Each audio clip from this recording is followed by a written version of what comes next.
கடந்த நாட்கள்ல பாராளுமன்றத்துல மட்டுமல்ல, பாராளுமன்றத்துக்கு வெளியேயும் அதிகமா பேசப்பட்ட ஒரு விஷயம்.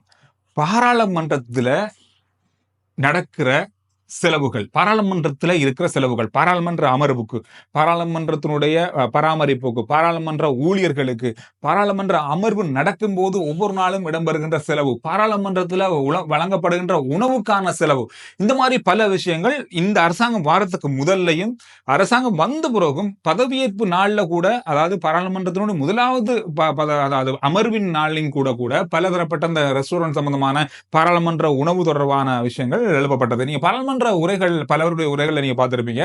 நான் உண்டு இந்த பாராளுமன்றத்துல உணவை, அதாவது கேண்டீன்ல உணவு சாப்பிட்டு போறதுக்காக மட்டும் வரல, இங்க மக்களுடைய பிரச்சனைகளை பேசுறதுக்காக நாம வந்தோம். இந்த மாதிரி பல விஷயங்களை நீங்க கடந்த நாட்களை பார்த்திருப்பீங்க. இது ஒரு பேசு பொருளாகவே தொடர்ச்சியாக இந்த பாராளுமன்ற உறுப்பினர்கள் உணவுக்காக அதிக நேரம் இதுல செலவிடுறாங்க. அது மட்டுமா பாராளுமன்றத்தினுடைய உணவுக்காக அதிகமான செலவிடப்படுகிறது. ஆனா அவர்கிட்ட இருந்து எடுக்கிற தொகை அப்படின்றது மிக மிக குறைவானது. எனவே இதை அதிகரிக்கணும். இந்த மாதிரியான பல முன் யோசனைகள் முன்வைக்கப்பட்டது. அதற்கான ஒரு விடை இன்றைய நாள்ல கிடைச்சிருக்கு. இன்றைய நாள்ல கூடப்பட்ட கூட்டத்தில் எடுக்கப்பட்ட தீர்மானம் 450 ரூபாவாக இருந்த உணவு கட்டணம் 2000 ரூபாவாக மாற்றப்பட்டிருக்கு. இந்த 2000 ரூபாவாக மாற்றப்பட்டிருக்கு அப்படின்னா எல்லா பாராளுமன்ற உறுப்பினர்களுக்கும் இந்த பாராளுமன்றத்தில் இருக்கிற ரெஸ்டாரண்ட்கள்ல சாப்பிடும் பொழுது அவங்களுக்காக அறவுற கட்டணமா இருக்க போகுது. இனி என்னென்னத்துக்கு எவ்வளவு ரூபா அதிகரிச்சிருக்காங்கன்னு சொன்னா, காலை உணவு இதுவரை காலமும் இந்த 450 ரூபாய்க்குள்ள 100 ரூபாவாக தான் இருந்திருக்கு. இந்த காலை உணவுக்கான கட்டணம் 600 ரூபாவாக அதிகரிச்சிருக்காங்க. 100 ரூபாயில இருந்து 500 ரூபாய் கூட்டிருக்காங்க. மொத்தமா 600 ரூபாய். மதிய உணவு 300 ரூபாய் இது வரைக்கும் இருந்திருக்கு. அது 1200 ரூபாவாக மாற்றப்பட்டிருக்கு. மாலையில டீக்கான செலவு 200 ரூபாவாக மாற்றப்பட்டிருக்கு. ஒட்டுமொத்தமா 2000 ரூபாய். பாராளுமன்றத்துக்குள்ள 12 விதமான ரெஸ்டாரண்ட்கள் இருக்குன்னு சொல்றாங்க. இதுல 5 விவிஐபி ரெஸ்டாரண்ட் சொல்லப்படுது. இதுல எல்லாத்திற்கும் பாராளுமன்ற உறுப்பினர்கள், அமைச்சர்கள் எல்லாருமே உணவு உண்ணக்கூடிய அந்த ரெஸ்டாரண்ட். அதுல என்னென்ன வித்தியாசங்கள், விவிஐபியில் என்ன வித்தியாசம் இருக்கு, நார்மலானது என்ன வித்தியாசம் இருக்குன்னு நமக்கு தெரியாது. இத்தனை பாராளுமன்ற ரெஸ்டாரண்ட்கள் உள்ள இருக்குன்னு சொல்லப்படுது. இதுவரை காலமும் 450 ரூபாய் தான் பாராளுமன்ற உறுப்பினர்கிட்ட இந்த உணவுக்கான தொகையா அறவிட்டு இருந்தாங்க.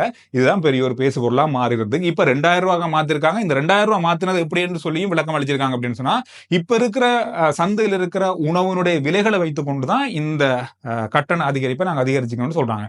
ஆனா இதை விட கூட அதிகரிச்சிருக்கலாம். ஏன்னா கிட்டத்தட்ட ஒரு மாசம் 10 மில்லியன் ரூபாய் உணவுக்காக செலவிடப்படுது பாராளுமன்றத்தினுடைய செலவில் அப்படின்னு சொல்லப்படுது.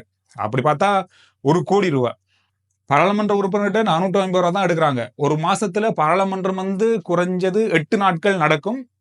ஆக கூடினா 12 நாட்கள் நடக்கும். 12க்கும் 8க்கும் இடையில ஆன காலம் ஒவ்வொரு மாசமும் பாராளுமன்றம் நடக்கும். இந்த 12 நாட்கள் நடக்கிறது அப்படின்னா 8க்கு கூட நடந்தா எப்பயாவது விசேடமான பாராளுமன்ற உரைகள் அல்லது ஏதாவது விவாதங்கள், வரவு செலவு திட்ட விவாதங்கள் அல்லது ஏதாவது பிரேரணை கொண்டு வரதா இருந்தா இந்த மாதிரியான நேரங்கள்ல 12 நாட்கள் பாராளுமன்றம் நடக்கும்.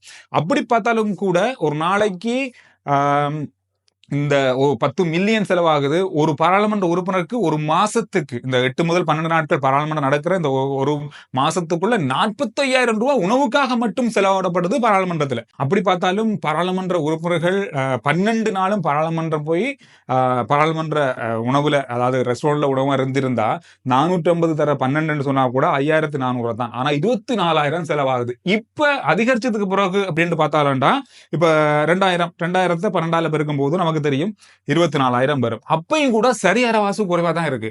குறைவான அளவு தான் இருக்கு. பாராளுமன்றத்தினுடைய இந்த உணவு தேவைக்கான தொகையை இன்னும் பாராளுமன்ற உறுப்பினரிடமிருந்து எடுக்கல அப்படின்றதும் இந்த கணக்குல இருந்து ஓரளவுக்கு நமக்கு தெரியுது.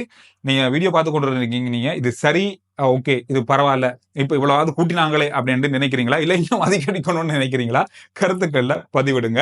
குறிப்பா சொல்ல போனா இந்த பாராளுமன்ற அமர்வுகளின் பொழுது அதிகளவான செலவுகள் இதெல்லாம் கட்டுப்படுத்தணும். அது உணவுக்காக அதிகளவான செலவாகுது. இந்த மாதிரியான பல விஷயங்கள், பல விமர்சனங்கள் தொடர்ச்சியாக இருந்து கொண்டுதான் இருக்கு. இந்த பாராளுமன்றத்துல இருக்கிற பாராளுமன்ற ரெஸ்டாரண்ட்கள்ல கொடுக்கப்படுகின்ற உணவு மிக குறைவான விலையில கொடுக்கப்படுது. அதிகளவான செலவாகுது. இது பொது மக்களுடைய பணம் இதுல வீணடிக்கப்படுது அப்படின்ற பல குற்றச்சாட்டுகளுக்கு ஓரளவுக்காவது முற்றுப்புள்ளி வைக்கக்கூடிய மாதிரி தான் இருக்கு. ஆனாலும் இன்னும் ஒரு 1000 ரூபாய் கூட்டியிருக்கலாம் மாதிரி எனக்கு தெரியுது. நீங்க என்ன சொல்றீங்கன்னு சொல்லி கருத்துக்கள்ல பதிவிடுங்க. இது பரவலாக இன்றைய நாள்ல பேசப்படுகின்ற ஒரு விஷயமாக மாறி இருக்கு. தேங்காய் பிரச்சனை தொடர்ச்சியா இன்னும் முடிந்த பாடல்ல முதல்ல அரிசி, அதுக்கப்புறம் உப்பு, அதுக்கப்புறம் எல்லா காலத்திலும் ஒவ்வொரு விஷயம் வந்து இப்போ தேங்காயில வந்து இன்னைக்கு தேங்காய் வந்து கிட்டத்தட்ட 250 ரூபாய்க்கு விற்கப்படுது. 250க்கு மேல விற்கப்படுதுன்னு சொல்லப்படுது. தேங்காய் சில இடங்கள்ல இல்ல. இப்ப 200 மில்லியன் தேங்காய்களை இறக்குமதி செய்யறதுக்கான ஏற்பாடுகள் நடக்குது. அரசாங்கத்தால 200 மில்லியன் தேங்காய்களை இறக்குமதி செய்யப்படுறாங்க. பாருங்க, இது ஒரு பெரிய ஒரு தொகையா இருக்க போகுது. அதுக்கு பிறகு வளமை போல 60 ரூபா, 50 ரூபா, 70 ரூபா மாதிரி தேங்காய்க்கு விலை வரும் அப்படின்னு சொல்லி நாங்க எதிர்பார்க்கலாம்.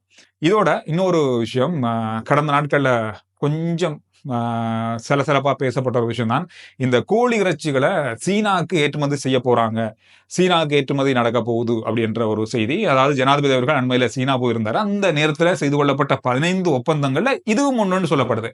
இந்த சீனாவுக்கு ஏற்றுமதியாகிற கோழி இறைச்சிகள் எப்படி இருக்க போகுதுன்னு சொன்னா, முழுமையான கோழியா ஏற்றுமதி செய்ய போறல, கால் தலை பகுதி தான். அதாவது கோழியினுடைய தலைப்பகுதி தான் இதுல ஏற்றுமதி ஆக போகுது. அது சீனாவில் அது அதிகமா மக்கள் உணவுக்காக அதை பயன்படுத்துறதால அங்க அதை ஏற்றுமதி செய்யறதுக்காக தான் அந்த ஒப்பந்தம் செய்யப்பட்டிருக்கு. நிறைய பேர் கோழி இறைச்சி அப்படின்னு சொல்லி பகிர்ந்ததை நான் பார்த்தேன் செய்திகள்ல. இல்ல, அது கோழி தலையும் கோழியுடைய காலும் தான் ஏற்றுமதி செய்ய போறாங்க. இந்த நடவடிக்கைகளுக்காக தான் அடுத்த கட்ட நடவடிக்கைகள் இப்பொழுது ஒப்பந்தத்துல கைச்சாத்திடப்பட்டிருக்குன்னு சொல்லப்படுது. ஒரு அந்நிய வருமானத்தை இலங்கைக்கு பெற்றுக் கொடுக்கும் அப்படின்ற ஒரு கட்டத்தின் கீழ் தான் இதுக்கான ஒப்பந்தம் செய்யப்பட்டதாக சொல்றாங்க. அதோட கடந்த நாட்கள்ல பார்த்தோம்னா உங்களுக்கே தெரியும், இந்த கொழும்புல இருந்து எல்லைக்கு செல்கின்ற ரெயின் டிக்கெட்டுகள், டிக்கெட்டுகள், அதாவது ஆன்லைன்ல புக் செய்யற டிக்கெட்டுகள் உடனே, அதாவது ஓபன் பண்ணினா அந்த செகண்ட்லயே வந்து அவ்வளவு டிக்கெட்டுகள் 200 முதல் 300 டிக்கெட்டுகள் உடனடியாக மாயமா மாறுது அப்படின்ற ஒரு குற்றச்சாட்டு முன்வைக்கப்பட்டு, இதுல ஏதோ ஊழல் நடக்குது, இதை வந்து ஏதோ அதாவது ஏஐ வைத்து அல்லது ஏதாவது சாஃப்ட்வேரை வச்சு யாரோ ஒரு 3ஆம் தரப்பு இதை வாங்கி அதிக விலைக்கு விற்கிறாங்க அப்படின்ற ஒரு குற்றச்சாட்டுல சிஐடி விசாரணை அல்லது போலீஸ் விசாரணை செய்யப்பட்டதுல இப்ப தொடர்ச்சியாக கைதுகள் இடம்பெற்றுக் கொண்டிருக்கிறது. இது தொடர்பாக இதை வாங்கி விற்க முற்பட்டவர்கள் கைது செய்யப்பட்டிருக்காங்க.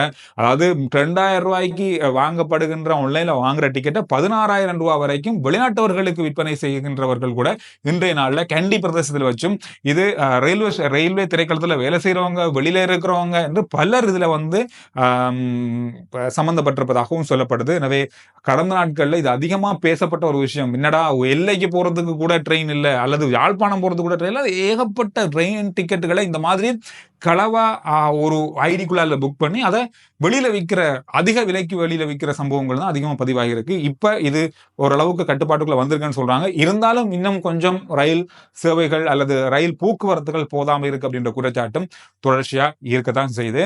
எனவே இந்த விஷயங்கள் இன்றைய நாள்ல அதிகமா பேசப்பட்ட விஷயங்களாக மாறி இருக்கு. RJ Chandru report YouTube channel, Facebook page, WhatsApp channel, link டிஸ்கிரிப்ஷன்லயும் முதல் கமெண்ட்ஸ்லயும் இருக்கு. ஃபாலோ பண்ணுங்க. அடுத்த வீடியோல நான் உங்களை சந்திக்கிறேன்.